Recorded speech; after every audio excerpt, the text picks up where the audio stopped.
They told him it was over before it ever truly began. Before you decide whether this is just another talent show story, stay with me, because by the end of this journey, you won't just hear a voice, you'll feel a miracle unfold in real time. And if stories that rise from pain to hope move you even a little, make sure you like this video and subscribe to the channel, because stories like this deserve to be remembered and shared. When Daniel was a child, his voice was the one thing that made people stop and listen. In a noisy classroom, his singing could quiet everyone. At family gatherings, relatives would fall silent as he sang old songs his mother loved. Music wasn't just a hobby for him, it was how he breathed, how he spoke when words weren't enough. Teachers told his parents he had something special, and neighbors said, "One day, we'll see him on a big stage." Daniel believed them. He believed that his voice was his future. Then, one night, everything changed. A severe illness hit without warning. High fever, weeks in the hospital, endless tests. When Daniel finally recovered enough to speak, his voice didn't sound like his own anymore. It was raspy, unstable, sometimes disappearing mid-sentence. Doctors delivered the words carefully, but the meaning was brutal. Permanent vocal cord damage. Singing at a professional level would be nearly impossible. One specialist said, almost kindly, "You should prepare for a different dream." Different dream. Those words echoed louder than any diagnosis. Daniel tried to sing again. Alone in his room, quietly at first, then louder as frustration took over. His voice cracked. Notes fell apart. Songs he once sang effortlessly now felt like mountains he could never climb again. Slowly, invitations stopped coming. Friends didn't ask him to sing anymore. Family avoided the topic, thinking silence would hurt less. But silence hurt the most. For years, Daniel carried music inside him with nowhere to let it out. He worked ordinary jobs, smiled when he was supposed to, and told himself he was fine. But every time he heard someone singing on the radio, something inside him tightened. It wasn't jealousy. It was grief for the person he used to be. One evening, while scrolling aimlessly online, Daniel saw a clip from America's Got Talent. A performer stood on stage, terrified but hopeful, telling their story before singing their heart out. Daniel watched judges soften, audiences cry, dreams reborn in minutes. He almost closed the video, telling himself it was fantasy. But a small, stubborn thought refused to leave him alone. What if? The idea scared him more than failure ever had. AGT wasn't just a show, it was the biggest stage imaginable. And his voice, broken as everyone said, might shatter completely under those lights. Still, the thought stayed. Not as a promise, but as a question he couldn't silence. What if my voice isn't gone, just different? Training began quietly. No announcements. No big declarations. Just Daniel, a vocal coach who believed damage didn't always mean destruction, and months of painful, slow work. They didn't try to make his voice what it used to be. They searched for what it could be now. Some days were hopeful.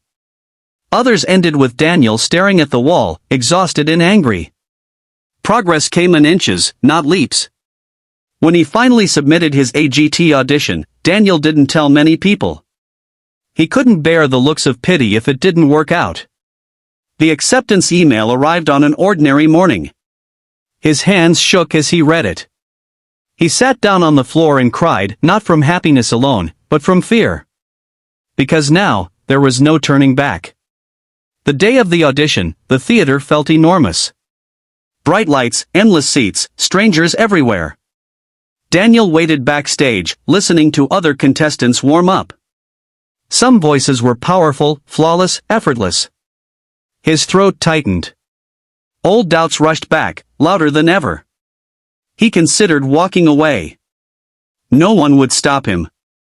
Then he remembered the boy who once sang without fear. The boy who didn't know what vocal damage meant, who only knew how music felt in his chest. Daniel whispered to himself, "This is for him." When his name was called, the applause sounded distant, like it was coming from underwater. He stood in front of the judges, faces he'd seen 1,000 times on a screen, now real and unreadable. They asked about his story. He hesitated, then told the truth. About the illness. The doctors. The words broken forever. Somewhere in the audience, someone gasped. Daniel took a breath. A careful one. He started to sing. The first notes weren't perfect. His voice trembled, thin but honest. A judge leaned forward. The audience grew quiet. As the song continued, something unexpected happened.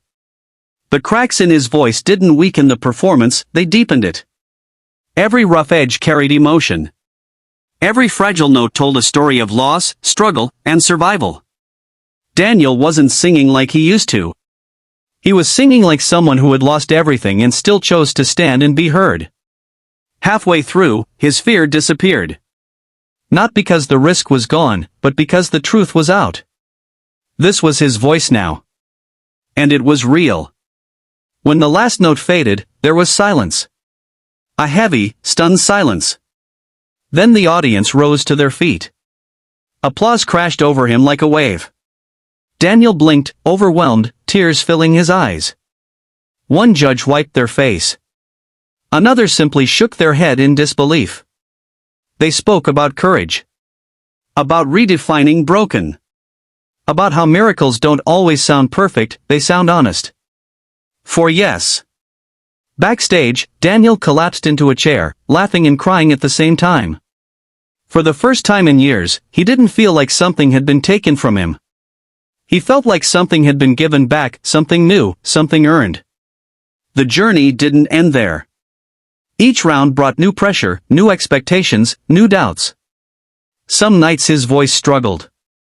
Some performances weren't flawless. But the audience stayed with him, not because he was perfect, but because he was real. He reminded people of their own broken dreams, their own quiet hopes. By the time his AGT journey ended, win or lose no longer mattered the way it once had. Daniel had already won something far greater. He had proven that broken doesn't mean finished. That sometimes, the very thing we think disqualifies us becomes the reason people listen. Today, Daniel still sings. Not because the world promised him anything, but because his voice, changed, scarred, and honest, deserves to be heard. And somewhere, someone watching this story is holding on to a dream they were told to let go of. If that's you, remember this: miracles don't always fix what's broken. Sometimes, they teach it how to sing again. If this story moved you even a little, please like the video and subscribe to the channel. Your support helps keep stories like this alive, and you never know whose miracle might be next. They said his voice was broken forever. Before you scroll away, before you assume you already know how this ends, give me these few moments, because this is not just a story about singing. It's about being told your best days are behind you, about losing the one thing that made you feel alive, and about standing up anyway when the world expects you to stay silent. And if stories like this touch your heart, don't forget to like this video and subscribe to the channel, because your support keeps stories of hope reaching people who need them most. Daniel grew up in a small, crowded neighborhood where noise was constant: traffic horns, street vendors shouting, children playing. Yet whenever he sang, everything else seemed to fade. His voice had a warmth that wrapped around people. His mother used to stop whatever she was doing just to listen. His father would smile quietly, pretending not to be emotional, but never once leaving the room. Music was not something Daniel practiced, it was something that lived inside him. Singing felt as natural as breathing. At school, teachers noticed. At local events, people asked him to perform again and again. Someone once told him, "You don't sing songs, you tell stories." Daniel carried those words like a promise. He imagined bright lights, big stages, and audiences who would hear his heart in every note. He didn't dream of fame as much as he dreamed of being understood. Then came the sickness. It started like a simple flu. A fever that wouldn't break. A sore throat that burned with every swallow. Days turned into weeks. Hospital rooms replaced classrooms. Machines beeped through sleepless nights. When Daniel finally recovered enough to speak, his parents leaned in close, expecting relief. What came out instead was a strained, unfamiliar sound. Thin. Shaky. Wrong. Doctors ran tests, then more tests. Finally, They said his voice was broken forever. And before you decide this is just another talent show story, before your finger moves to skip ahead, stay right here, because what you're about to hear isn't about singing. It's about what happens when life takes the one thing that gives you identity, and asks whether you're still willing to stand without it. If stories of hope, pain, and impossible comebacks mean something to you, make sure you like this video and subscribe to the channel. Because someone out there needs to hear this, maybe even you. Daniel's earliest memories weren't pictures. They were sounds. The hum of ceiling fans on hot nights. The distant call to prayer drifting through open windows. His mother singing softly while folding laundry, unaware that her small audience was sitting cross-legged on the floor, watching her like she was magic. Daniel didn't learn music.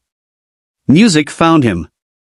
Before he knew how to write his name properly, he could hold a tune. Before he understood what dreams were, he already had one. When he sang, adults stopped talking.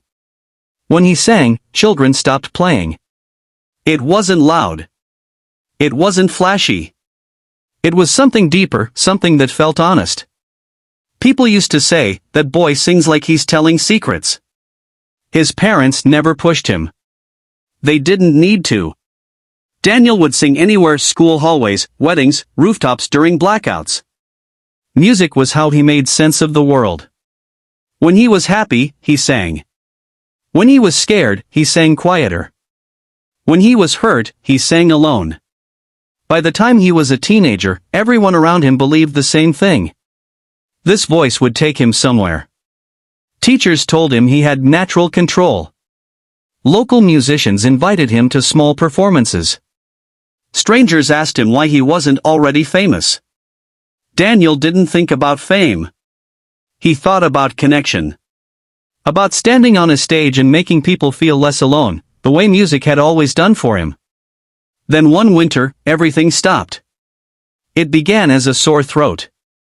Nothing serious. Or so it seemed. Within days, the pain spread deeper. Fever climbed. Breathing hurt. His voice, his precious voice, started disappearing. At first it cracked. Then it rasped. Then one morning, it barely came out at all. Hospitals replaced classrooms. Silence replaced singing. Doctors spoke in careful tones, flipping through scans and charts. His parents listened, holding hands tightly, trying not to let fear show. Daniel watched their faces more than he listened to the words. Permanent damage. Scar tissue. Vocal cord trauma. One doctor cleared his throat before saying it. Singing at a professional level will not be possible. The room felt smaller after that. Daniel didn't cry immediately. He nodded. He said thank you. He told himself doctors were wrong all the time. But when they left, and the room went quiet, he tried to speak. Nothing came out the way it used to. That night, for the first time in his life, Daniel was afraid of silence. Recovery took months. His body healed faster than his hope. When he returned home, people welcomed him like someone who had survived something terrible. They asked how he was feeling. They avoided asking about singing. Daniel locked himself in his room and tried. One song. Just one. The sound that came out made his chest tighten. It was thin, broken, unfamiliar. He stopped halfway through and pressed his face into his pillow so no one would hear him fall apart. That was the night he realized the doctors hadn't just taken away his career. They had taken away how he spoke to the world. Years passed, but the grief stayed fresh. Daniel learned how to live without mentioning music. He took normal jobs. He smiled at the right times. He became the kind of person people described as nice instead of talented. Friends moved on. Life moved on. But at night, when the world went quiet, the songs returned. He didn't sing them. He remembered them. Every note he used to hit effortlessly replayed in his mind like a ghost. Sometimes he wondered if it would hurt less if he hated music. But he never could. Loving it without being able to touch it was its own kind of punishment. One evening, scrolling aimlessly, Daniel stopped on a video. America's Got Talent. He almost skipped it. Talent shows reminded him of everything he'd lost. But something made him stay. A contestant stood on stage, shaking, telling a painful story before singing. The judges listened. The audience cried. When the performance ended, the applause felt like an earthquake. Daniel felt something stir in his chest. Not jealousy. Recognition. He watched more clips. People with scars. People with losses. People who weren't perfect, but brave enough to be seen. A dangerous thought crept in. What if my voice isn't gone, just changed? The idea terrified him. Hope is cruel when you've already buried a dream. For weeks, he fought the thought. For months, it returned. Quietly. Patiently. Until one night, Daniel whispered into the darkness, what if I try, just once? Finding help wasn't easy. Most vocal coaches said no. Some didn't even pretend to consider it. One listened. She didn't promise results. She promised honesty. We won't fix your voice, she said. We'll discover it. Training was painful. Not just physically, but emotionally. Daniel had to let go of who he used to be. Every exercise reminded him of what he'd lost. Some days he left sessions angry. Some days he sat in his car afterward, staring at the steering wheel, wondering why he was doing this to himself. But slowly, something changed. His voice didn't become strong. It became real. Rough edges turned into texture. Weakness turned into vulnerability. He learned how to control what he had, not mourn what